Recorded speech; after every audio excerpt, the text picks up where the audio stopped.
Oke, shalom pagi semuanya Bapak Ibu.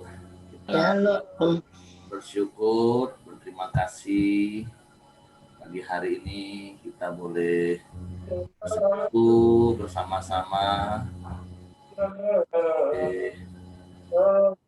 Nikmati hadirat Tuhan, nikmati kasih setia Tuhan yang selalu baru setiap pagi dalam hidup kita.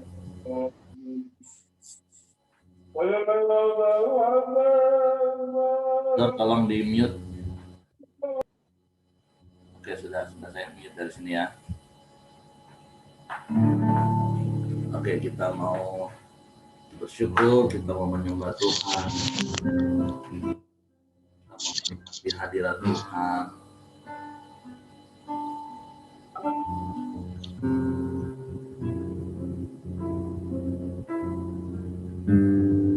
Bapa, kami bersyukur, kami berterima kasih kepadamu pagi hari ini.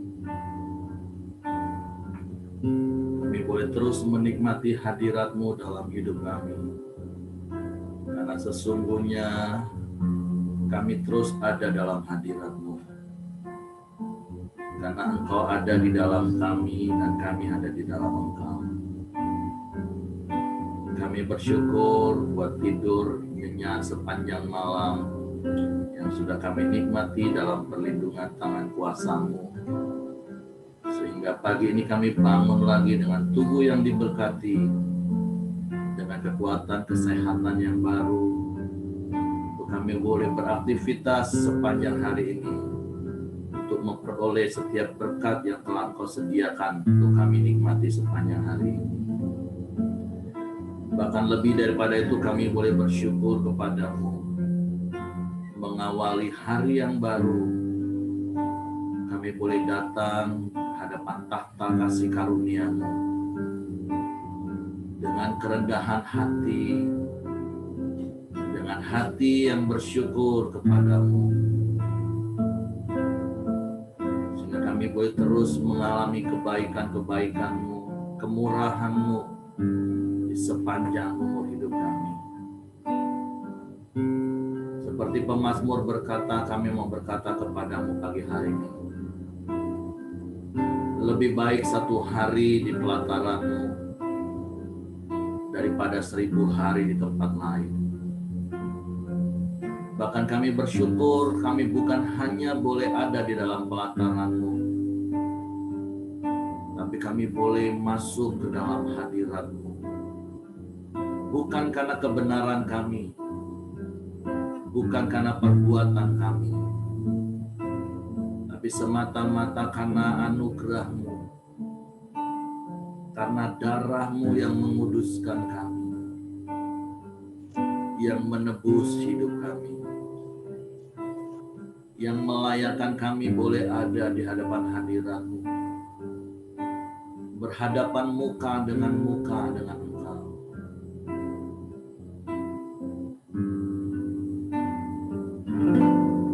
Saat indah ku berhadapan denganmu,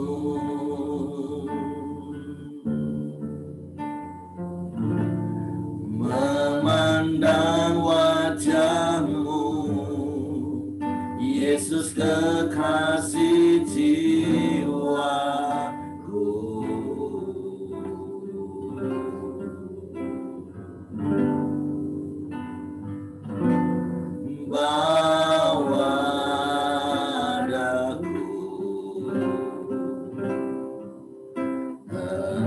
Dalam pelukan-Mu,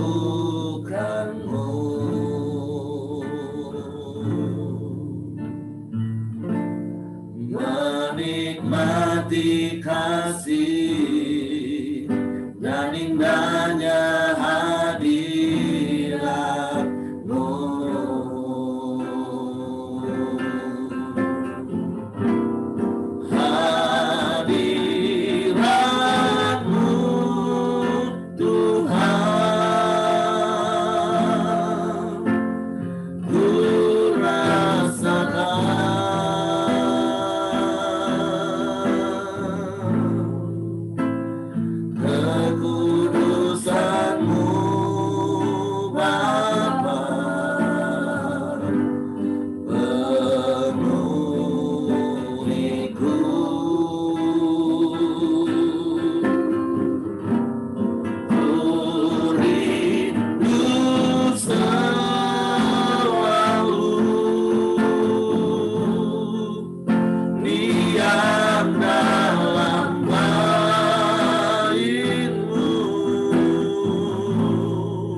berhadapan denganmu,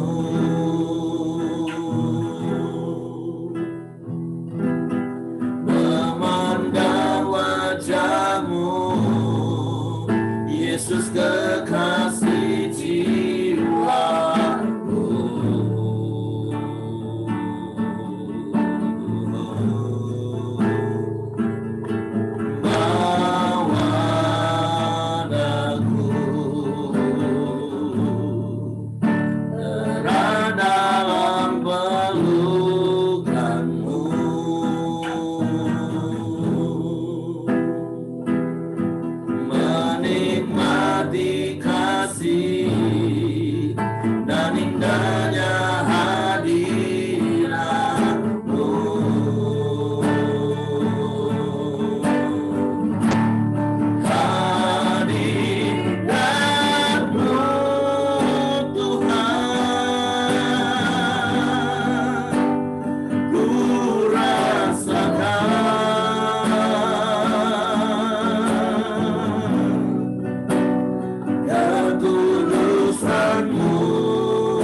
Saat indah kami berhadapan dengan wajah-Mu, sangat indah.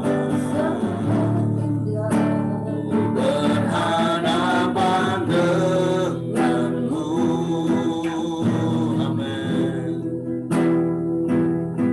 Memandang wajah-Mu, Yesus kekasih jiwa.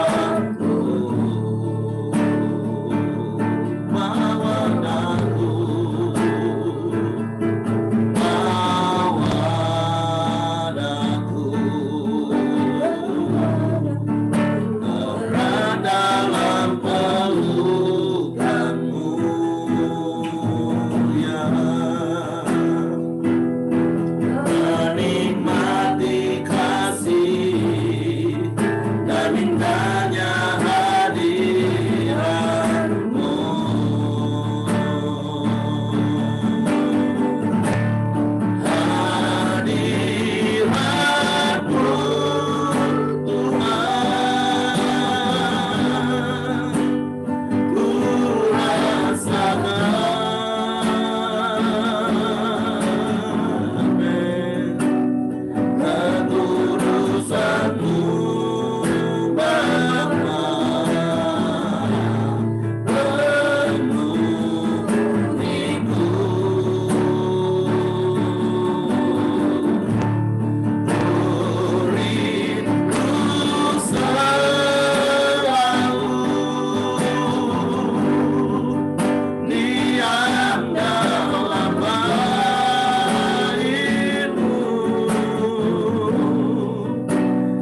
Kami mau terus menikmati kasih anugerah-Mu, menikmati kasih anugerah-Mu.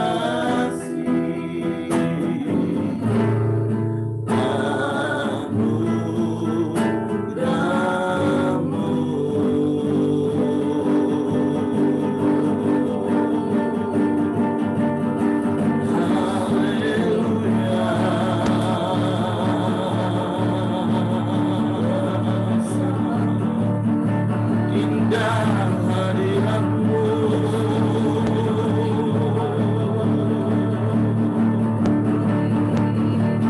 indah hadirat-Mu Bapa.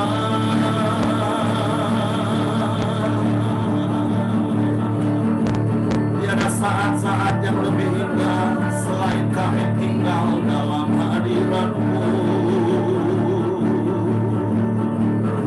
Ada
kelengkapan hati kami di dalam hadirat-Mu. Sungguh indah hidup bersama-Mu,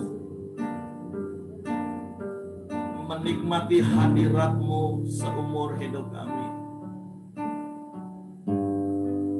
menikmati kasih-Mu, mengalami kuasa-Mu,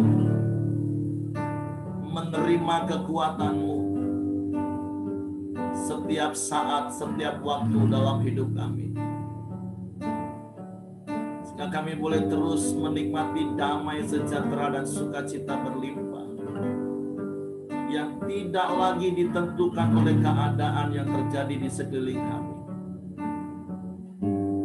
Karena sungguh Engkaulah damai sejahtera kami, sungguh Engkaulah sukacita kami, sungguh Engkaulah kekuatan kami, sungguh Engkaulah pertolongan kami, dan pertolongan-Mu itu tidak pernah terlambat bagi kami.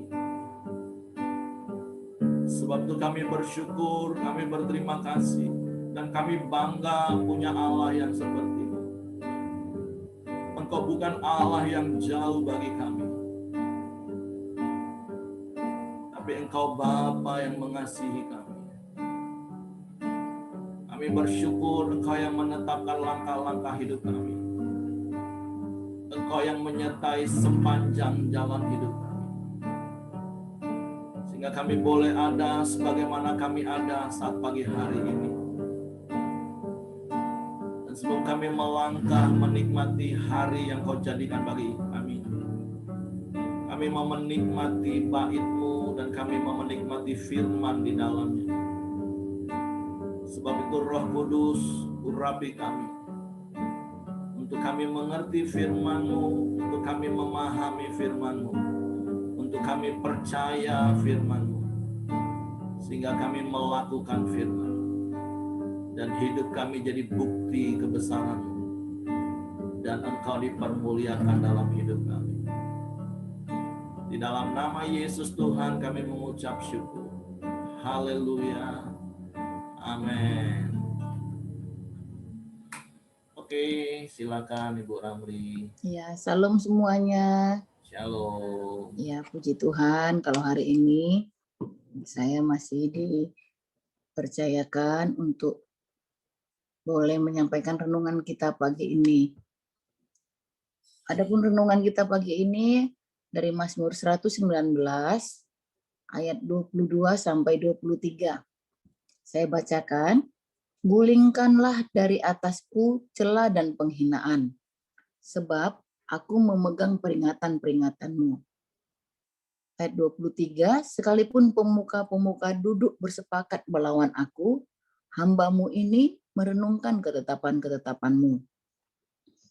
Nah, yang saya dapatkan, nah ketika saya bacakan, kita sudah berulang kali ya baca Mazmur 119 ini dari zaman dulu ya. Nah sebenarnya apa yang ada di Mazmur 19 ini menurut saya itu adalah akibat berkat-berkat yang kita terima di Mazmur 19 ini, semuanya dari ayat 1 sampai 178 itu adalah akibat. Akibat daripada apa? Akibat daripada kita merenungkan firman, memegang perintah-perintah Tuhan, merenungkan ketetapan-ketetapan Tuhan. Jadi sebenarnya kalau ini bagi saya ya, berkat itu sebenarnya nggak perlu dikejar. Maksudnya bukan berarti nggak bekerja, bukan ya, bukan itu maksud saya ya. Berkat damai sejahtera, berkat sukacita, berkat apa gitu ya. Itu sebenarnya akibat dari apa? Dari kita sudah melakukan sesuatu. Apa itu? Memegang perintah-perintah Tuhan, menyimpan firman Tuhan dalam hati kita. Nah, di ayat 22 ini, gulingkanlah dari atasku cela dan penghinaan, sebab aku memegang peringatan-peringatan-Mu. Nah, saya merenungkannya begini ya, Bapak, Ibu, dan Saudara semuanya, gulingkanlah dari atasku cela dan penghinaan. Malam-malam saya tanya sama suami, diskusi sama suami. Nah ternyata gulingkanlah dari atasku cela dan penghinaan itu bisa celah dan penghinaan akibat masa lalu kita sebelum kita terima Tuhan Yesus, ya. Dan bisa juga orang mencela kita karena kita memegang perintah Tuhan. Kita nggak, kan gini, nggak sama. Aneh-anehan kau ini. Sedikit-sedikit begini, sedikit-sedikit begini. Begitu ya. Jadi bisa juga orang mencela kita atau menghina kita karena kita memegang perintah-perintah Tuhan. Atau karena hidup kita mungkin terlalu naif ya kalau kita bilang saleh ya. Tapi karena kita memegang perintah-perintah Tuhan, orang bisa bilang, kau ini aneh kali. Atau saya teringat waktu saya masih kerja sebelum menikah itu, saya kan menikahnya umur 31. Ya, sudah expire setahun, istilahnya seperti itu. Tapi masih layak dipakai, kan masih layak. Nah, teman-teman saya bilang gini, Natalia, sudahlah, buatlah, kalungkanlah karton, tulis, maharnya diskon 75%, supaya kau itu menikah, supaya kau itu laku, mereka bilang. Nah, bagi mereka, mungkin umur 31 itu sudah kayak gimana menikah ya, gitu maksud saya. Maksudnya mereka merasa udah agak hina, agak tercela kok ini gitu. Karena umur 31 kok belum nikah gitu. Mungkin, ya bukan mungkin ya, karena memang saya pegang prinsip di pernikahan lebih baik tidak menikah daripada salah menikah. Maksudnya begini saudara, daripada kita menikah dengan orang yang tidak mengenal Tuhan, itu prinsip saya dari karena diajarin ya. Makanya ketika kita memegang perintah Tuhan, menyimpannya dalam hati kita punya prinsip yang benar gitu. Bahwa lebih baik tidak menikah daripada salah menikah. Kita harus menikah dengan orang yang takut akan Tuhan, orang yang sungguh-sungguh dengan Tuhan. Nah, dari kuliah, prinsip saya itu, saya tidak mau dengan orang dunia, maaf ya, bukan saya ini terlalu gimana sekali, dengan orang yang belum mengenal Tuhan menikahnya. Lebih baik saya tidak menikah, begitu. Nah, hal itu dapat dari mana? Dapat dari ajaran-ajaran firman. Melalui apa? Melalui pemuritan, melalui komsel, melalui firman Tuhan yang kita bagi, atau kita dengar.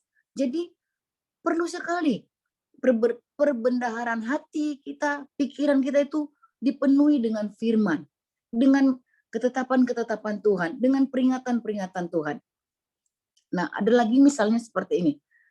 Bagi saya secara pribadi, sebenarnya bayar perpuluhan itu tidak sulit. Karena sudah saya kerjakan dari saya mulai SMA, ketika uang jajan saya dikasih bapak saya Rp1.000. Karena apa? Karena dari SMP saya sudah dengar. Begitu. Sampai sekarang, ketika kami masa-masa sulit, Pak Ramli sekolah di Medan. Gaji kami hanya tinggal 450.000. Tapi kami tetap bayar perpuluhan dan tetap bayar uang misi.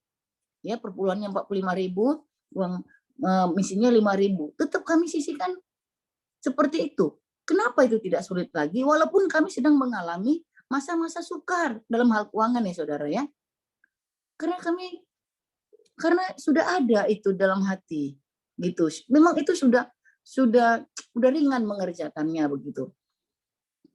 Nah, jadi yang sangat perlu kita lakukan menurut saya di Mazmur 119 ini adalah apa yang mengisi hati kita? Apa yang mengisi pikiran kita? Firman Tuhankah atau filsafat-filsafat dunia ini? Ya, filsafat-filsafat dunia ini banyak, saudaraku. Yang tidak sesuai dengan firman atau agak-agak mirip tetapi tidak kebenaran. Kalau Paulus bilang semuanya baik, tapi itu belum tentu semua benar. Ya, jadi apa yang mengisi hati kita, pikiran kita? Itu yang menentukan tindakan kita berikutnya. Nah, tapi di firman Tuhan, saya kembali ke ayat 22, mungkin agak sedikit melenceng, tapi ada kaitannya lah saudara. Gulingkanlah dari atasku ini celah dan penghinaan. Mungkin celah di masa lalu kita, atau mungkin juga celah ketika kita memegang firman Tuhan. Tetapi firman Tuhan tapi itu pasti akan Tuhan lalukan. Walaupun pernah hinggap ya saudara, pasti Tuhan lalukan. Sama seperti Paulus, ketika masa sebelum Tuhan Yesus panggil dia punya track record yang tidak baik ya, membunuh orang-orang yang takut akan Tuhan ya. Tetapi itu bisa dijadikan sebagai alat untuk kesaksian yang luar biasa. Lalu maaf ya, mungkin ada Ko Ahai di sini ya. Nah, jujur sebelum ini kami tidak kenal dengan Ko Ahai.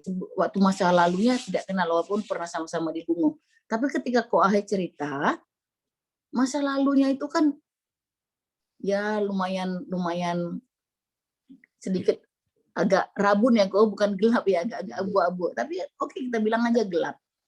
Tapi saya pernah merenungkan tentang Ko Ahai ini, luar biasa juga Ko Ahai ini ya.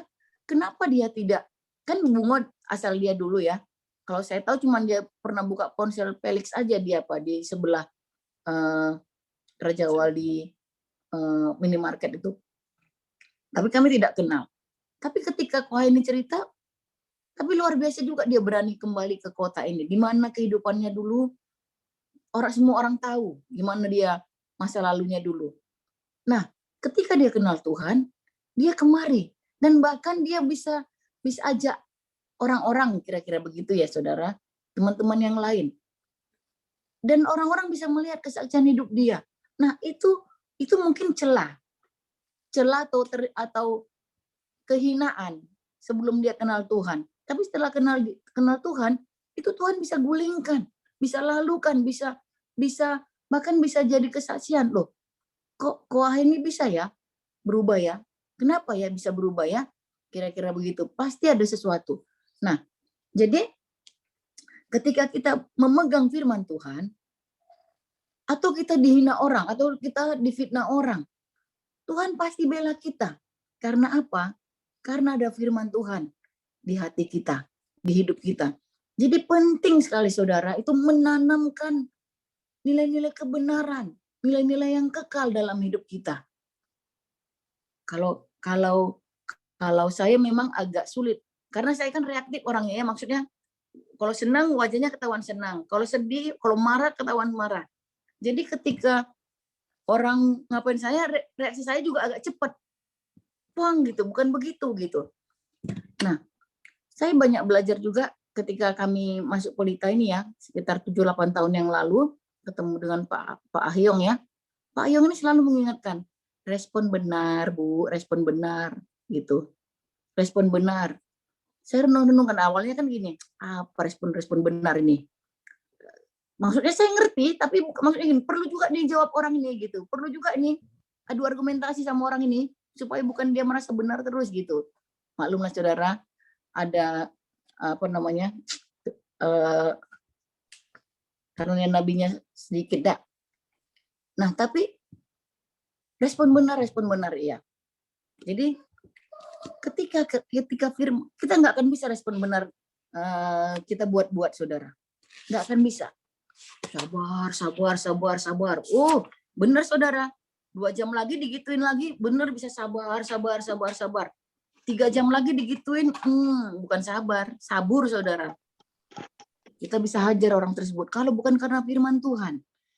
Nah, jadi yang saya dapat di sini adalah bahwa penting sekali hati kita, perbendaharaan hati kita, perbendaharaan pikiran kita itu diisi dengan kebenaran firman Tuhan.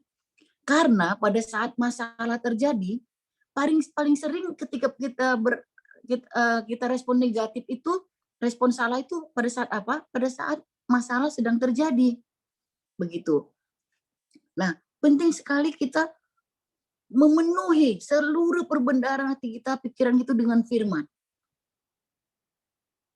Nah, jadi ketika kita mengambil keputusan, bukan karena filsafat dunia ini lagi, bukan karena perasaan saya, bukan karena pikiran saya, tapi memang karena apa kata firman Tuhan. Begitu saudara. Nah, lihat lagi yang ayat 23-nya, kita ke ayat 23, dikatakan, sekalipun pemuka-pemuka duduk bersepakat melawan aku. Oh saudara, kalau di bahasa Inggrisnya itu princess itu bisa pangeran, bisa penguasa, duduk bersepakat melawan aku. Saudara, kira-kira ketika ini terjadi sama kita, ya, saya nggak punya atasan ya saudara, kecuali suami ya saudara. Jadi misal saya bayangkan ketika suami saya lah, DPRD, bupati, apalagi direkturnya bersepakat melawan dia karena dia hidup benar. Waduh, kira-kira apa reaksi kita ya saudara? Kira-kira apa reaksi kita? Apa yang akan kita lakukan? Akankah kita lari ke sana? Wih, gimana nih cari pertolongan dari manusia? Atau kita ke dukun, kita santet orang tersebut? Atau apa saudara? Nah, itu yang menentukan kita. Tapi di ayat 23 dikatakan, hambamu ini merenungkan ketetapan-ketetapanmu. Hambamu ini merenungkan ketetapan-ketetapanmu. Jadi, saudaraku, ketika ada persoalan, ayat ini mengajarkan kita untuk kita tenang di hadapan Tuhan. Untuk kita klaim janji Tuhan. Tuhan, janjimu gini loh sama aku. Janjimu itu ini loh untuk aku Tuhan. Begitu saudara. Saudara, saya mau kasih apa ya saudara, yang saya rasakan ya. Kami punya anak, Kaleb, yang sekarang sedang kita doakan terus. Sebenarnya yang paling penting di topik doa itu adalah supaya dia bebas dari game ya saudara ya. Dia suka main game. Nah, jadi saudara ketika dia main game saya lihat ya, itu kan memenuhi kekhawatiran saya, pikiran saya khawatir. Waduh ini gimana nih anak nih? Kuliah di kedokteran tapi masih main game. Lalu kan khawatir itu kan nggak menyelesaikan masalah. Lalu saya ucapkan firman Tuhan bahwa keturunan orang benar itu anak cucunya akan perkasa di bumi. Saya ucapkan itu sendiri saudara, supaya apa? Supaya kekhawatiran saya itu hilang. Tapi apakah nanti khawatir itu bisa datang lagi? Datang lagi. Tapi saya lawan lagi dengan firman Tuhan itu. Aku percaya Tuhan, doa orang benar itu sangat besar kuasanya. Aku doakan anakku gini. Saudaraku jujur, itu masih menghantui kami ya. Gitu. Tetapi firman Tuhan itu terus saya keluarkan dari hati saya. Saya klaim janji Tuhan itu bagi kami saudara. Apakah kami terlalu sombong dikatakan angkatan orang benar, anak cucunya akan berkasih di bumi? Tidak. Kita benar karena kita dibenarkan oleh Kristus. Jadi, saudaraku, mari apa yang jadi pergumulan kita? Apa yang jadi persoalan kita pada hari ini? Oke, saudaraku, mari kita ucapkan. Kita klaim janji Tuhan. Aku percaya Tuhan. Dengan firman-Mu. Maaf saudara ya, sedang agak lowbat. Nah, saya teruskan aja. Ya. Nah, jadi saudaraku, penting sekali kita mengisi perbenaran hidup kita, saudara. Kita mengisi hati kita, pikiran kita, renungan kita itu dengan kebenaran firman. Nah, sebenarnya agak bagus nih dilanjutkan ke ayat 24. Ya, peringatan-peringatanmu menjadi kegemaranku, menjadi penasihat-penasihatku. Nah, jadi saudaraku, mari. Nggak ada kata lain ketika kita mau menang dengan persoalan kita, selain kita memenuhi seluruh hati dan pikiran kita dengan firman Tuhan, dengan janji-janji Tuhan. Mungkin waktunya sudah habis, saudara. Terlalu lama saya ngomongnya. Tuhan berkati. Enggak, Bu. Tadi saya mau katakan memang sampai ayat 24 hari ini, Bu. Memang renungan kita hari ini dari ayat 22 sampai ayat 24. Ya, karena pas, Pak. Cocok dia. Pas. Iya. Pisah-pisahnya saya pisah-pisahkan berdasarkan poin-poin. Oke. Jadi saya setuju dengan apa yang Ibu Ramli katakan, bahwa Mazmur 119 ini adalah akibat dari kalau kita hidup bertekun dalam firman. Makanya di awal-awal ada kalimat yang tentu saya percaya Bapak Ibu ingat karena saya ulang-ulang terus. Kalimat inti kunci dari Mazmur 119 itu adalah keuntungan kalau kita hidup bertekun dalam firman. Karena kita akan temukan banyak sekali keuntungan atau akibat otomatis dari apa yang kita lakukan kalau kita lakukan sesuai firman Tuhan. Nah, jadi kita bersyukur kita diingatkan firman Tuhan hari ini. Terus saya juga mau meneguhkan Bapak Ibu, nggak usah ragu-ragu Bapak Ibu kalau mau menyebut kita memang harus hidup saleh. Karena hidup saleh itu bukan bicara tentang sempurna. Hidup saleh itu juga bukan secara fisik seperti kebanyakan orang, oh kalau hidup saleh itu dia melakukan semua rutinitas ritual agamawinya. Bukan. Hidup saleh itu dari 2 Petrus 1 ayat 5 sampai 6 yang saya katakan, di atas iman tambah kebajikan, tambah pengetahuan, tambah penguasaan diri, tambah ketekunan, dan tambah kesalehan. Memang hidup kita harus saleh. Artinya hidup saleh itu hidup sesuai dengan firman. Dan saya percaya itu yang sedang kita kerjakan, dan itu yang akan kita terus kerjakan, apalagi dengan Koram Deo seperti ini. Setiap hari kita isi hati kita dengan kebenaran firman Tuhan. Sehingga kata kuncinya seperti Ibu Ramli tadi katakan, jadi respon otomatis. Respon otomatis ya seperti Ibu Ramli tadi katakan, kita akan dengan mudah melakukan. Seperti tadi Ibu Ramli kasih contoh membayar persepuluhan. Karena firman itu sudah merema dan sudah tekun dilakukan, jadi kesalehan, jadi gaya hidup Ibu Ramli dan Pak Ramli. Sekalipun di tengah-tengah kesulitan ekonomi, tapi melakukan firman yang sudah menjadi gaya hidup karena itu sudah ada dalam hati, itu menjadi sesuatu yang mudah. Bahkan bahasanya adalah menjadi kesukaan. Nah, tapi kalau firman itu belum sampai menjadi kesalehan, menjadi gaya hidup, wah, mau ditegur, mau dinasehati, mau diomongin, malah kita bisa diomongin, dasar mata duitan, dikit-dikit ngomong duit, itu contoh kalau bicara soal keuangan. Nah, tapi baik seperti Ibu Ramli tadi katakan, respon otomatis. Nah, berkaitan dengan ayat ini ya seperti Ibu Ramli katakan, mungkin hidup kita dulu itu ada begitu banyak aib, banyak hal yang tidak baik yang kita lakukan. Makanya ada satu ayat yang hari-hari ini juga saya khotbahkan di dalam Mazmur 71 ayat yang ke-7. Di situ katakan gini, bagi banyak orang aku seperti tanda ajaib. Mazmur 71 ayat 7. Kalau dulu hidup kita ini penuh aib, tapi ketika kita hidup bertekun dalam firman dan lambat laun firman merubah hidup kita seperti apa yang dialami Ko Ahai, yang diceritakan oleh Ibu Ramli, apa yang dialami oleh Hengki, dan saya percaya juga dialami oleh kita semua. Coba kita renungkan baik-baik hidup kita. Dulu kita dikenal seperti apa? Tukang marah kah? Orang yang cerewet kah? Orang yang judes kah? Orang apa?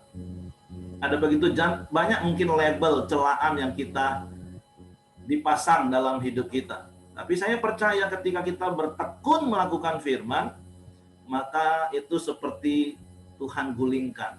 Orang nggak akan melihat label itu tadi lagi, tapi orang-orang akan melihat perubahan yang nyata. Orang akan melihat kita pribadi yang sabar. Orang akan melihat kita menjadi orang yang bijak.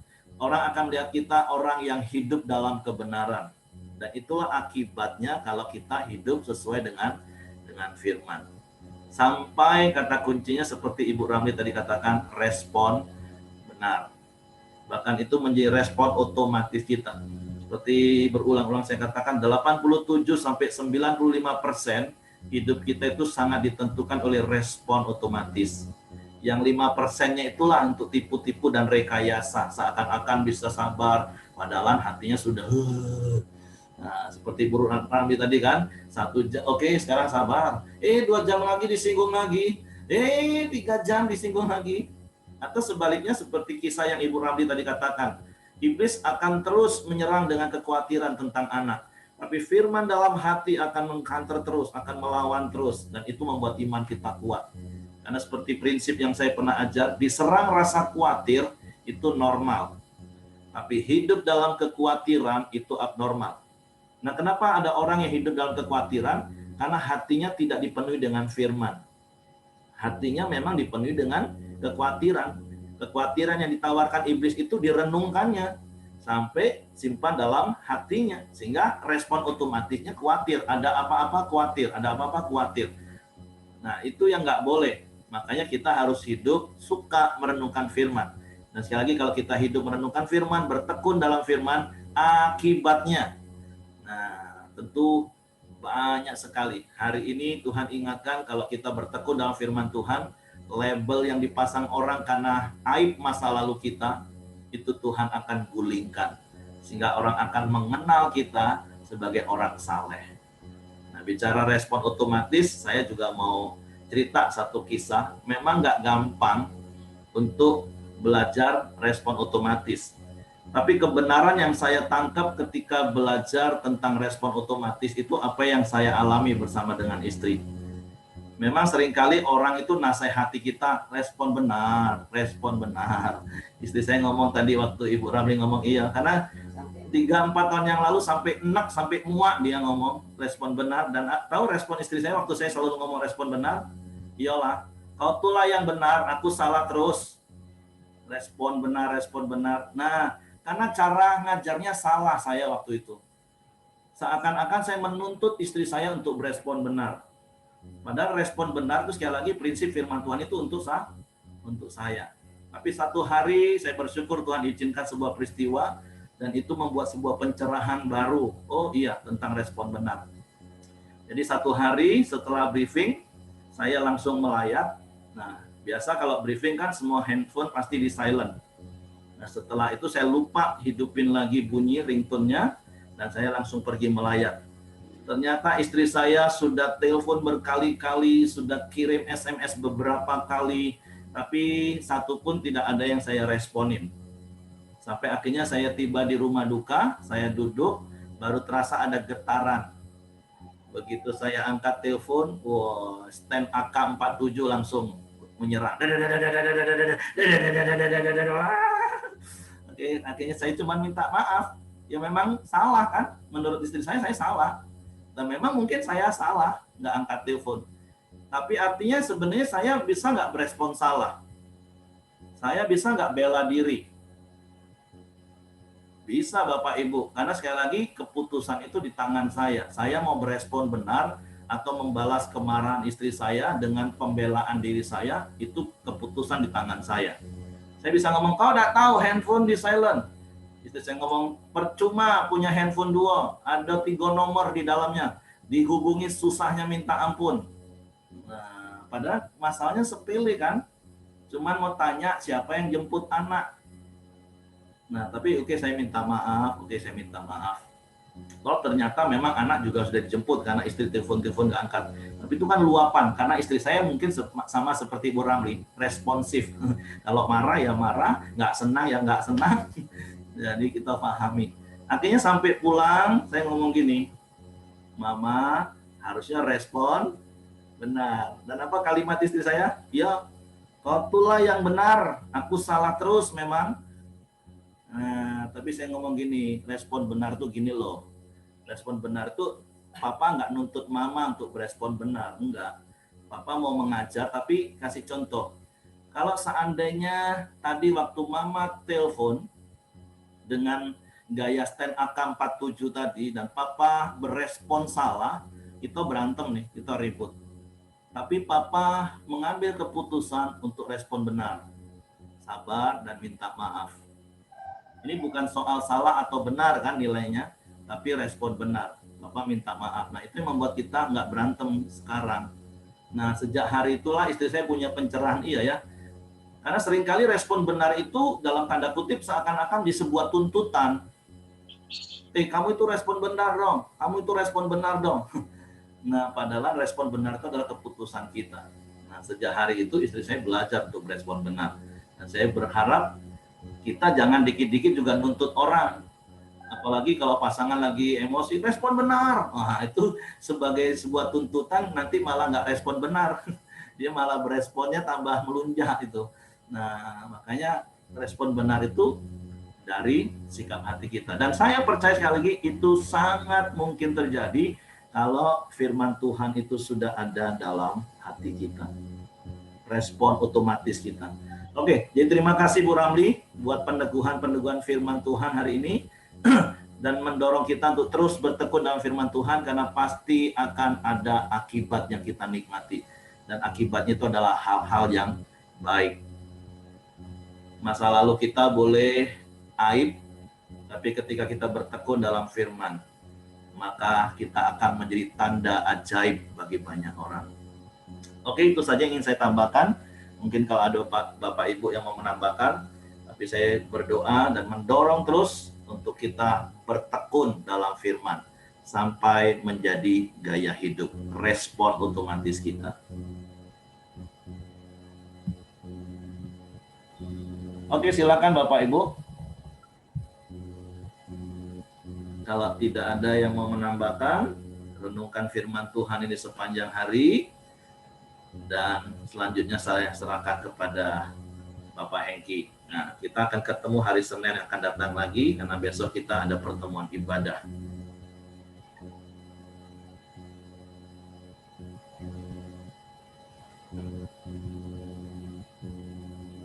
Oke, Heng, silakan. Iya, Pak.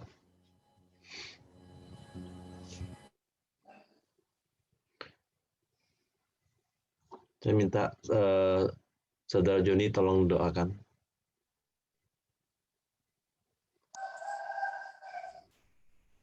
Ya, oke. Mari kita masuk dalam pokok doa kita. Bapak, terima kasih, kami bersyukur untuk firman-Mu hari ini Tuhan. Mana firman-Mu mengajari kami untuk terus belajar akan kebenaran-Mu. Biarlah kebenaran-Mu itu yang memerdekakan kami Tuhan. Sehingga dalam setiap kehidupan kami, dalam menjalani setiap langkah hidup kami Tuhan, kami memuliakan nama-Mu Tuhan lewat setiap tindakan dan perbuatan kami Tuhan. Kami bersyukur Tuhan, Kau setiap kali mengajari dan menuntun kami atas setiap jalan-jalan hidup kami Tuhan.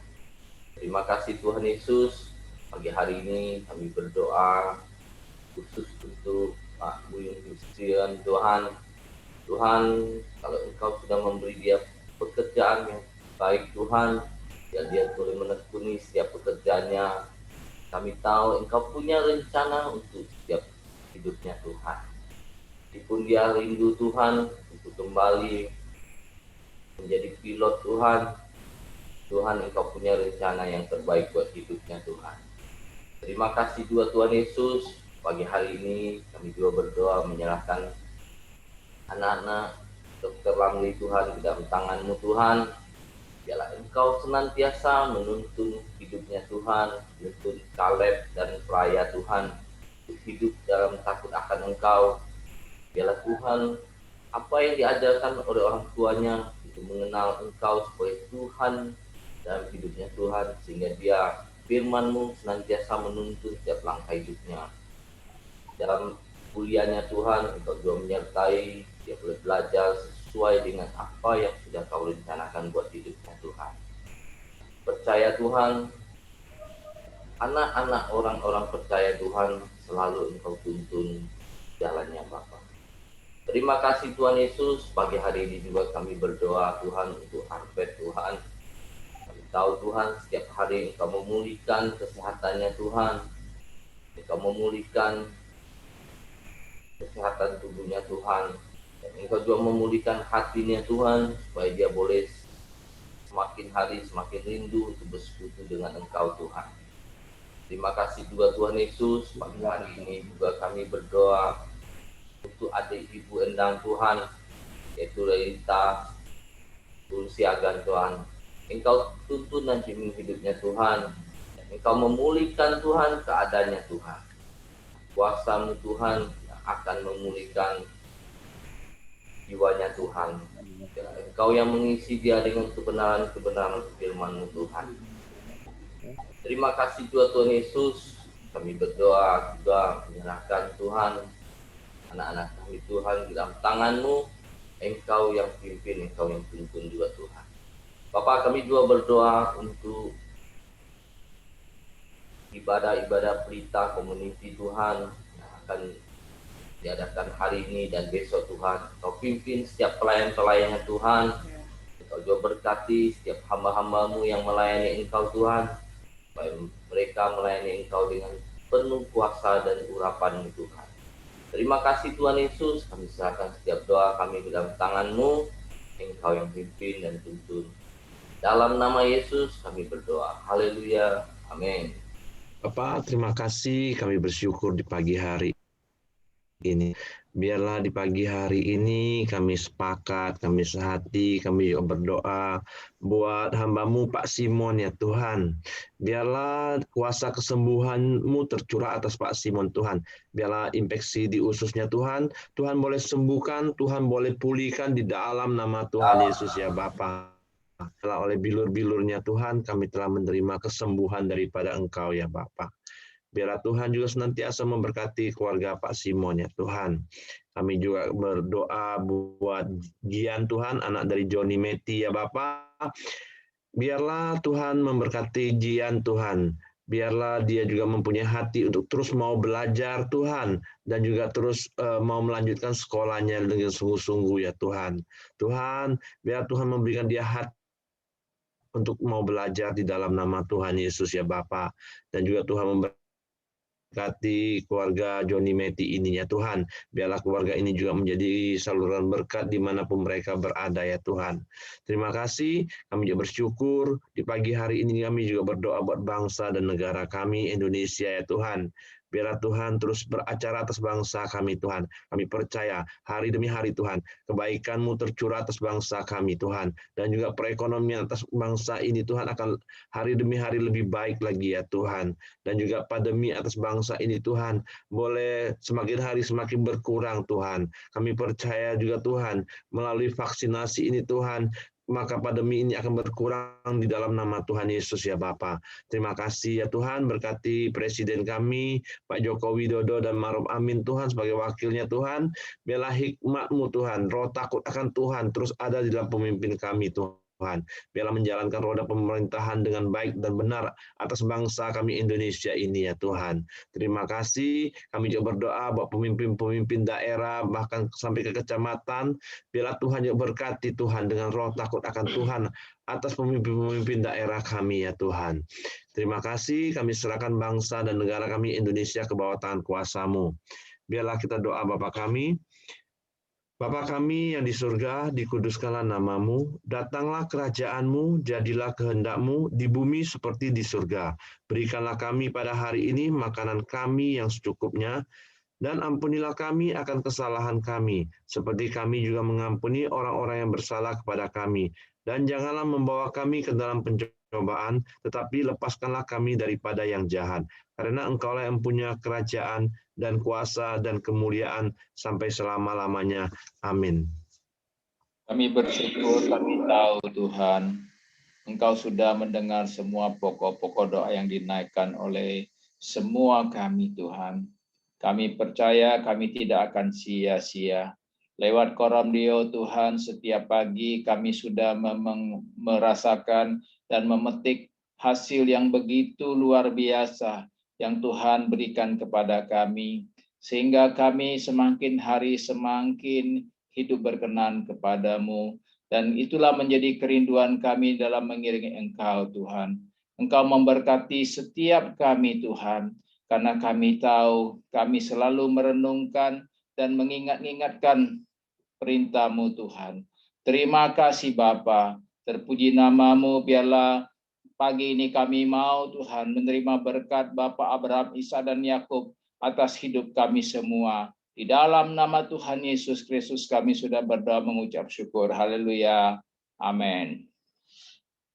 Oke, semangat pagi, selamat beraktivitas. Yang liburan hari ini nikmati liburannya, yang peresmian di Sungai Paku, Tuhan berkati. Kita ketemu lagi hari Senin ya Bapak Ibu di saat teduh pagi kita. Untuk besok kita masih